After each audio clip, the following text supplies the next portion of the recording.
And welcome back to Nancy's Neighborhood. And I don't know whether y'all remember, a couple of weeks ago, maybe actually a month ago, I had two young ladies on from Lake Forest Middle School, and they had done a history project, which they won locally, state, region, and then went to the nationals, and they came in the top 20 of the nationals. And so that was Jesse and Amanda, and their teacher, Mrs. Mitchell, sent me the video that they presented at the state, and they had to have help, of course, with the videography, and then they also had to write up everything that they were going to do for their presentation. And so they did it on the Battle of Athens. And so I've asked Alex if he could show this, because I think it's extremely interesting that we promote what our children are able to do in our schools. And this isn't just in Bradley County schools, folks. It's in Cleveland City schools, too. And so here is presenting to you the video that Amanda and Jesse took to the Nationals in Washington, D.C., first time either one of them had ever been to Washington, D.C. So coming up here, I'm watching my producers to see if they're ready to click me in, and they say they are. So here's the video about the Battle of Athens. Early on August 2nd, 1946, a startling announcement went on air describing a conflict between two opposing sides. The people are running, some are yelling, and we don't know what the activity is, but there has been sporadic firing up in the left. In southeast Tennessee, 1946, the Battle of Athens introduced a new form of county government when a conflict erupted between a local political machine and the ex-GIs who tried to stop it. The battle and the events surrounding it gave hope to a people who were in desperate need of a major change. Politics has always been a strong motivator for people in McMinn County. The political differences there date back to the Civil War. So when America entered World War II, over 10% of McMinn County's population went to fight. During this time, the South was dominated by political machines, and not all laws were enforced. For example, in McMinn, county officials took cuts from gambling houses, practiced fee grabbing, and voted illegally. While overseas, many soldiers received letters from home. One said, "I don't mean to worry you, but we had a little trouble last week." It went on to describe a run-in with a deputy. Some GIs returned in 1946 unaware of these actions. However, they were soon made aware of the chicanery. Because it was well known that most GIs had extra money, they were targeted by deputies. The infuriated GIs felt their way of life was threatened. They had returned from fighting against dictators, and they wanted to prevent totalitarianism in their own town. In previous McMinn County elections, many local residents had given up on voting because the local political machine always swayed it in their favor. As a response, the GIs created a nonpartisan ticket. Instead of running a party ticket, the Republicans supported the GIs. The GIs' leading slogan, "Your vote will be counted as cast," gave people hope that their voices would be heard. The Democrats countered with their own ads and speeches. Tensions were high, leading to Election Day, August 1st. The citizens eagerly arrived near precincts by 7:30 a.m. Sheriff Pat Mansfield brought in hundreds of recently deputized men to watch the town, while the GIs also received support from neighboring counties. All day, the GI poll watchers witnessed illicit happenings. One of the first major conflicts occurred at about 3 p.m. in the Waterworks precinct, when a very prominent African-American man, Tom Gillespie, entered to vote. The deputy on duty told him he couldn't, while shouting racial slurs, but Gillespie persisted, so the deputy shot him in the lower side. Although Gillespie survived, rumors got around that he had died. One GI, Harold Powers, described the pressure by saying, "Standing there, you could feel the tension in the air. If it's possible to feel hate, I think I felt hate." That wasn't the only problem the Waterworks encountered. The precinct's GI poll watchers were being held hostage as a way to prevent them from watching the vote tabulations.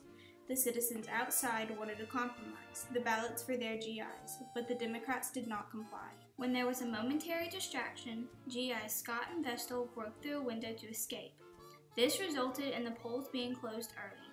The officers stole the ballot boxes and transported them to the jail. At the Dixie Cafe, a deputy allowed a teenager to vote. In response, Bob Harrell, a GI poll watcher, stated, "She can't vote, she's a kid and we all know it." He was then attacked by a deputy. Enraged, several GIs began to devise a plan to eliminate the duplicity. Two GIs went to the armory and removed all the weapons. They distributed them to the GIs and the crowds who positioned themselves on a hill across from the jail. He said, son, I want you to do me a favor.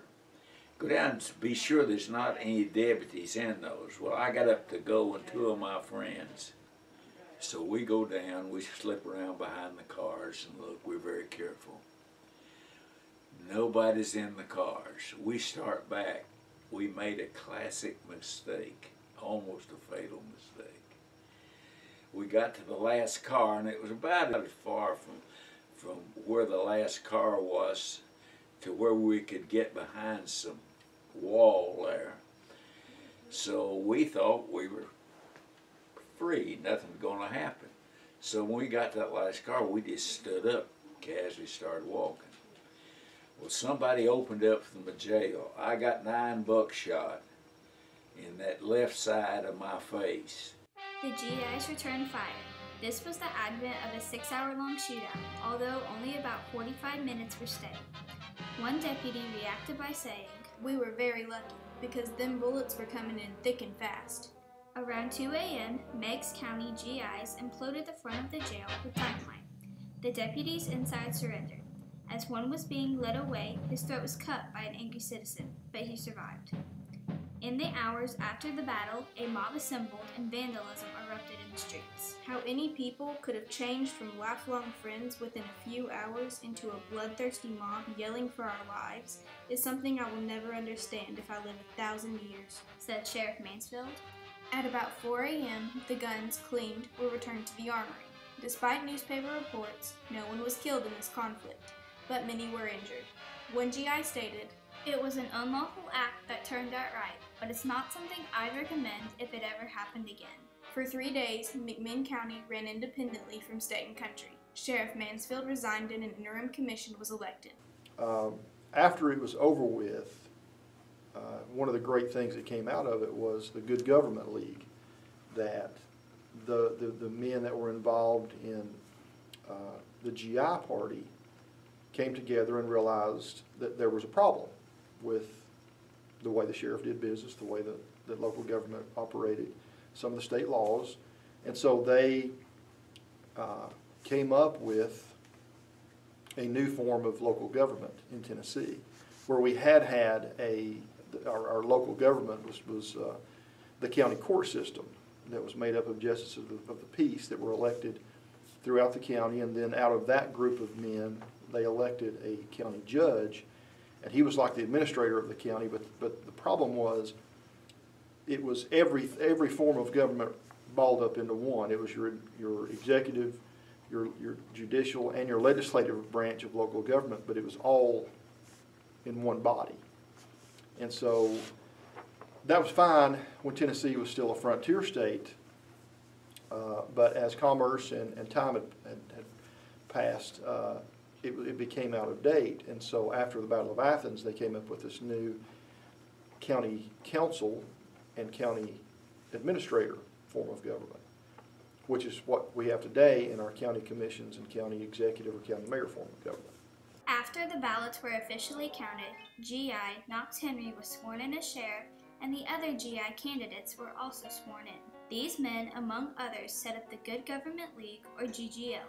They began creating a new way to run county government by studying the systems around them. League member Harry Johnson Jr. stated, "The first purpose of good government was to get an honest count in the August 1st election.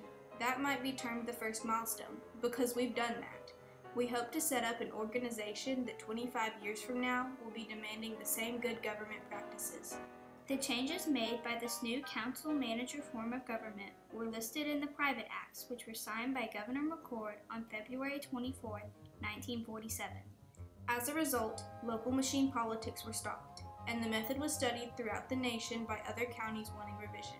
The GGL and the new form of government were adopted by many other areas, and by 1950, it was effective in almost 800 cities and counties. News of the battle spread from coast to coast. This event even got the attention of First Lady Eleanor Roosevelt, who wrote about it in her nationally syndicated column. Describing it as a warning to governments across the country, she said, "When the majority of people know what they want, they will obtain it." In later elections, the GGL's nonpartisan ticket was widely supported. But after 6 years, the GGL ended. While the league was in place, it succeeded in connecting farmers to the town through road expansion, strengthening McMinn's economy by changing the way county funds were handled, and improving factories.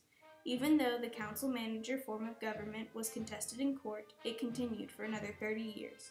It was later slightly changed and replaced by a county executive, county commission government, which is still used in McMinn and other areas across the country today. And so even though they had this mammoth kind of battle, within a couple of weeks, they had established a fully functioning government. People were back on the same page with each other, and with a few exceptions, and of course there will always be exceptions, they put the community going forward over the conflict that they had had. Now, to me, that's the lesson of the Battle of Athens, and it's a lesson that would be very, very important for our culture today, where there's so much polarization in politics. Even though the official league was short-lived, it did its job of reforming local government by focusing more on the citizens and keeping them informed. It restored the county's faith in the voting system. Perhaps, most importantly, the effects of this conflict ultimately gave people hope that things had changed for the better.